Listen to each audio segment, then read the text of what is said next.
asalaamaaleykum mbokk internet yi Senfootball TV nuyu naa leen bu baax si leen di am mbégte saa su ne defal leen vidéo pour ñi xam ne dama bes chaîne maa leen wax welcome bienvenue abonné leen cliqué leen si cloche boobu ngeen gis vidéo bu ñu dugal ngeen mën ko seetaan ba ñu fàtte tamit un vidéo c'est très important mbokk internet yi tey dañu ñëw nag wax si classement bi xamante ne jàpp naa ne Pape Thiaw bu ko tegee war nañoo mën a gagner Irak parce que ba tey on peut se qualifier gis nañu ne démb am na résultat yu am yu xamante ne arrangé nañu mooy le groupe de Mexique ak beneen groupe bi njëkk a joué am na yeneen groupe yu war a ñëw nii donc on peut faire les calculs et les calculs moom démb defal naa leen si benn vidéo d'ailleurs on peut être qualifié maintenant pour man gagner benn 2-0 3-0 jëm 3-0 jëm kaw moom mooy leer na moom tu seras qualifié à di nga bokk si meilleur troisième yi quoi donc c'est un match très important ñu bëri nag ñoo ngi def les calculs ba fàttali ne da nga war a jouer ak Irak man loolu mooy sama problème Sénégalais yu bëri ils font le calcul en se disant gagné nañu Irak alors que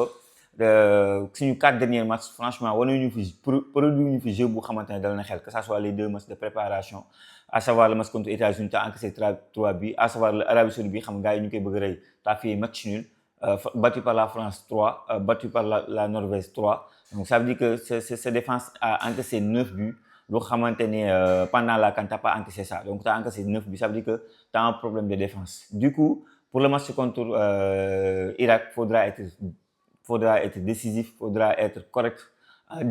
discipliné tactiquement, faudra être physique. Surtout le plus important, faudra être efficace. Et donc là où on attend nos Lions, c'est plutôt ça, être efficace dans les 30 derniers mètres.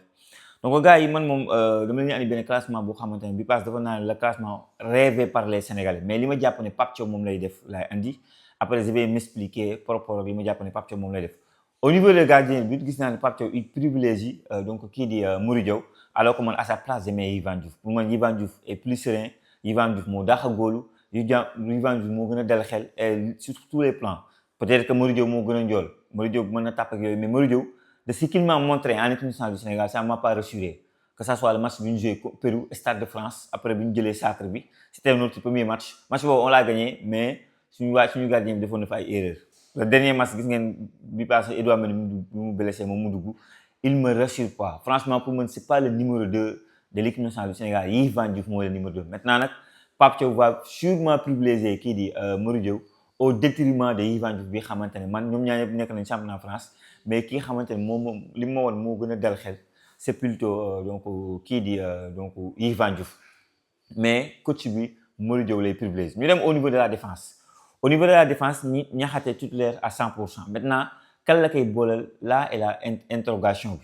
Bon, par rapport à ces changements, tu vas te dire qu'il n'a pas confiance à Abdoulaye Seck, il n'a pas confiance à Mamadou Sarr, il va mettre Pathé Ciss. Mais bon, logique, moi, pour moi, Mamadou Sarr doit revenir à côté de Niakhaté. Là où je ne le comprends toujours pas, moi, que de nous jouer 2 matchs, on a encaissé des buts. Ben match, bon, encaissé le but, c'était Mamadou Sarr Niakhaté. Ça veut dire que ça marche, c'est 2 joueurs yoo xamante ne il peut se compléter quoi am xam nga donc ba pare moom nga joué demi-finale moom nga joué finale Coupe d'Afrique après la blessure de après Koulibaly nga génnoon ko noonu ci match boobu donc je ne comprends pas arriver en Coupe du Monde t'es face à des Mbappé t'es face à des Haaland tu nous remets Koulibaly qui n'est pas à 100% surtout que yow da nga am ay alerte le premier match am nga alerte avant même le premier match de Coupe du Monde le match déjà contre l'Arabie Saoudite am nga alerte par rapport ak donc le marquage de Koulibaly ci benn action. Et tu as montré que moi, je ne suis pas à 100%. Tu le remets contre la France, on te bat 3-1. Koulibaly, match bi jeex mu ne dama sonn physiquement, je ne suis pas à 100%. Mais lolo, pour moi, Pape Thiaw, tu ne devais pas refaire la même erreur tactique de Koulibaly. Moi, pour ce match-là, j'hésite entre Pathé Ciss lay teg axe accompagné de Niakhaté ou Niakhaté Mamadou Sarr. Mais moi, je vais valider pour Niakhaté Mamadou Sarr. Je préfère avoir ça que Pathé Ciss en défense donc loolu laay teg loolu laa jàpp ne sax moom lay def quoi xam nga donc mooy loolu au niveau de nos latéraux y aura El Hadji Malick Diouf et Krépin Diatta maintenant Krépin Diatta je pense que dem na am na benn statistique bu garaaw bu génn kii ëpp lu mu gagné ay duel depuis coupe du monde commencé ba tey c'est Krépin Diatta accompagné de Pathé Ciss ñoom ñoo ëpp lu ñu gagné ay duel ça te montre le niveau d'exigence bi ñu teg seen bopp parce que Krépin ñu ngi doon wax ne 3 matchs yu mën naa ko jouer ko mais au moins quand il porte le maillot de l'équipe nationale du Sénégal bekkanam lay tayle. Le gars, il mouille le maillot. Le gars, il est frustré même quand il perd. C'est un gagnant, c'est un vainqueur. Donc, Krépin Diatta pour postam dafa leer ne moom moo war a jouer loolu waruñu sax ne fi di débat quoi donc postam moom nag El Hadji Malick Diouf nag gis naa am na ay benn ñaar ñett ñu bëgg a gis Jacobs xam nga mais pour ce match-là faudra marquer des buts et pour marquer des buts faudra des passes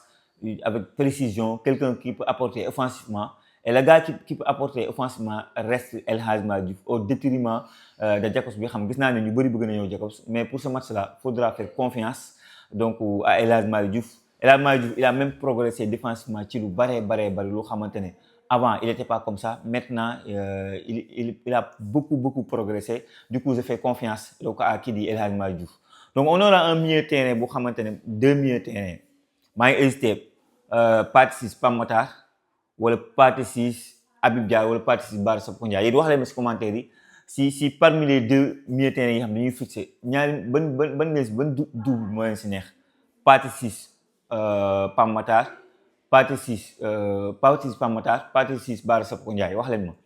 man là je suis en train de réfléchir et je me dis que Habib Diarra Pathé Ciss ça va être intéressant je trouve que Habib Diarra ak Iliman Ndiaye dañoo am benn lien boo xamante qui fait que Iliman Ndiaye bi ma bëgg a teg électron libre je veux un Habib Diarra au moins boo xam ne am nañ benn connexion. Habib Diarra mon seul problème avec Habib Diarra par rapport aux autres joueurs je trouve qu'il est brillant. Je trouve qu'il est brillant, je trouve qu'il n'est pas discipliné tactiquement si ma gis par rapport à un Pape Matar. Bara Sapoko Ndiaye, bon, on ne l'a pas vu depuis lors, mais je me dis qu'en deuxième mi-temps, ça peut être très intéressant. Pape Gueye, je le mets sur le plan. Parce que Pape Gueye,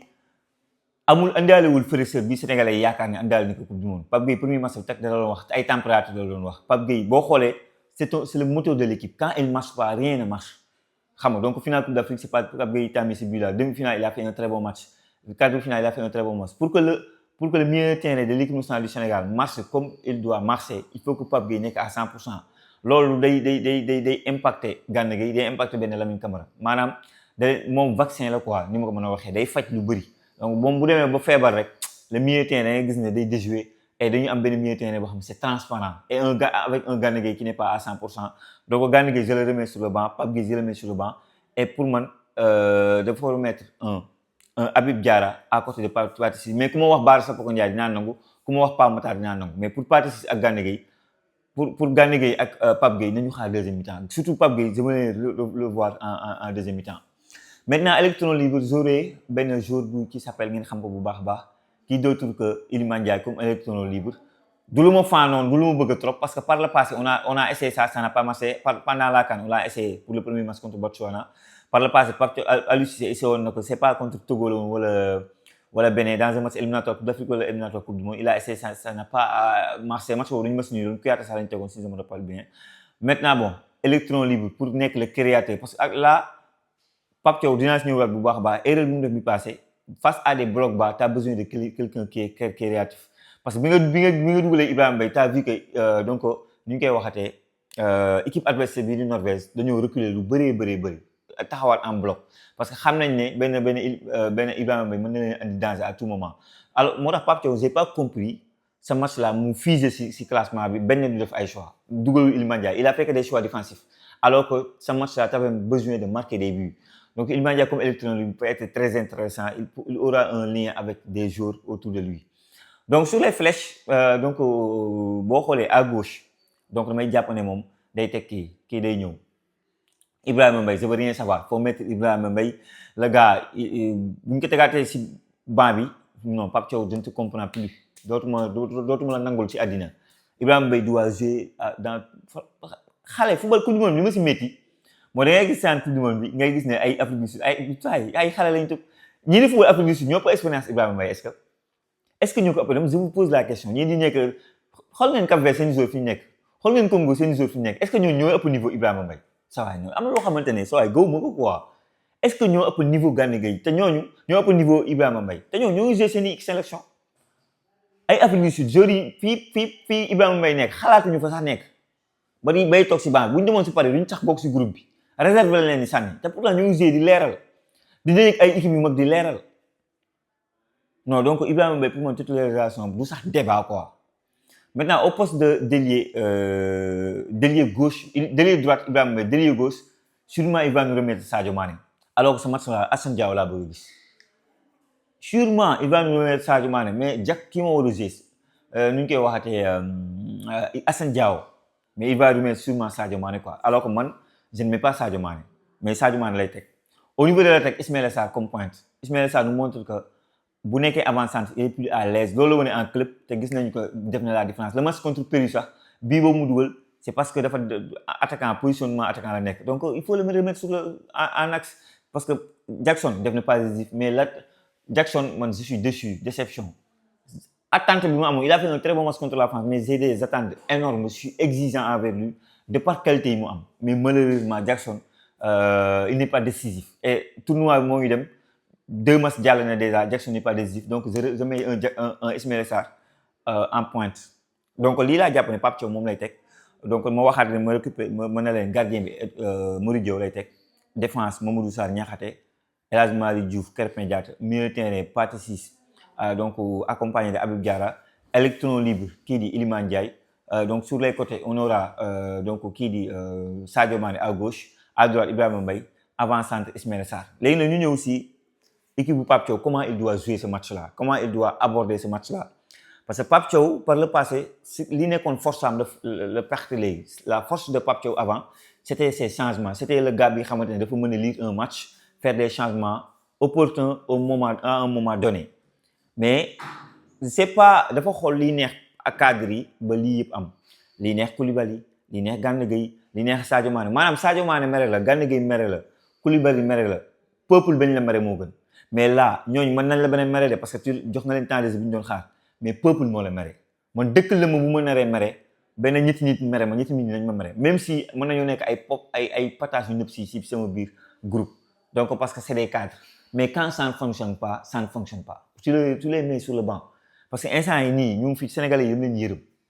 parce que man fii gars yi dem dugg man dugg fa ils sont là en train de calculer bu ma dóoree kii bu ma dóoree kële nii lay demee et tout ils sont en train de faire des calculs yoo xam mënoon na ñàkk on est yoratuñu suñu destin en main alors que match bi passe si tu n'arrives pas à gagner ce genre de match mais fais un match nul le match nul là tu gagnes t'as 4 points t'es assuré d'être parmi les 3 premiers les meilleurs troisièmes mais malheureusement t'as pas fait ces bons choix là et bëgguma ñu dem ci coupe du monde là mu nekk coupe du monde regret tu t'appelles le Sénégal tu représentes l'Afrique mais franchement beneen visage nga war a wane par rapport ak li nga wane bi passé déception totale la am déception totale dem naa wax ni ma waxee sax ñu xamante ne c'est pas moi quoi et c'est dommage parce que ñu bëri nee na ma non Mohamed yow waroo waxee ni parce que au moins le coach te respecte et le coach dit que ne mu ngi lay suivre parce que gis ngeen ne benn vidéo mu ne ma Mohamed say vidéo maa ngi koy analyse yi moo ngi nice mais ce jour là franchement j'étais trop déçu et boo gisee li tax ma gën a am déception c'est pas surtout que samay nawle quoi moo xam Côte d'Ivoire moo xam Congo moo xam Cap-Vert moo xam Maroc bi qualifié barki Demba Ndiaye mais c'est dommage pour les Sénégalais tu imagines man mën naa la tegal benn équipe bu xamante ne on les a pas convoqués et cette équipe là peut gagner mën na ñëw si coupe du monde def dara wala mën na génne si poule bi au moins tey jii imagine Bingourou Kamara c'est un gardien de but mën nga ko teg tu peux mettre Moustapha Mbow accompagné de Malang Sarr boo neexee nga andi Ousmane Diaw de Midtjylland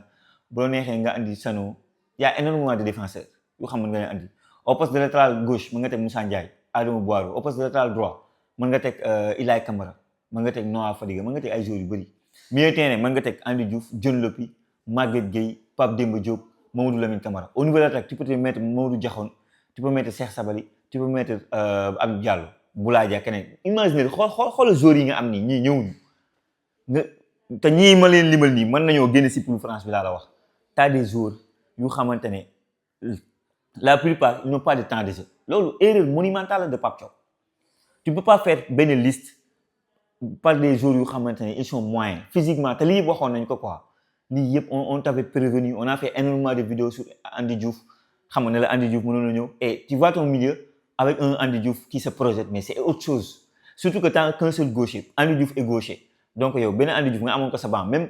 quand Pape Gueye ne marche pas par rapport ak ces stratégies bi xam ne nga mettre en place am un Andy Diouf qui peut répéter les efforts mais lu intéressant la woon tu l'as pas appelé Malang Sarr je te dis que parmi occasions yi ma gis yu gars yi am noonu avec un bon Malang Sarr qui est le meilleur défenseur de Ligue 1 française mais mënoon na nekk lu intéressant mais t'as pas pris la responsabilité de faire des choix forts donc pour ce match là bii di ñëw nii j'attendais un choix très fort de la part de Pape Thiaw des choix très forts de Pape Thiaw parce que bu deful choix yu fort yooyu rek on sera éliminé et man comme man ma bokk si ñi gëm na si tu n'es pas capable de battre la Norvège tu mérites d'être éliminé franchement tu n'es pas capable de battre la Norvège mais tu dois être éliminé loolu moom amul sax débat on doit t'éliminer ñëw toog fii Sénégal xaar on prépare l'avenir on prépare la CAN 2027 donc gars yi voilà un match très important qu'il faudra au moins gagner par 2 voire 3 buts d'écart pour espérer se qualifier. Franchement, on le joue du côté de Canada. Pour moi, les joueurs, gis nañ mécontentement du peuple sénégalais. Parce que keroog li ngeen ñu def dafa grave. On est resté jusqu'à minuit à regarder votre match. Le match, vous n'avez rien mis. À part Ben Ibrahim Bébi du deuxième mi-temps, Crépin qui a fait tant bien que mal sur le le reste c'était le néant. Et franchement, c'est dommage. Donc, mbokk yi li moo nekkoon vidéo bi li moo nekkoon classement équipe probable bu ma jàpp ne Pape Thiaw moom la war a def ci commentaire wax leen seen xalaat ak seen gis-gis dem si yeneen plateforme yi dooleel ñu bu baax a baax moo xam TikTok la moo xam Instagram la boo leen tapé Senfootball TV incha allah da ngeen gis suñu logo bi jaajëfal naa leen wax leen ba beneen su Senfootball TV.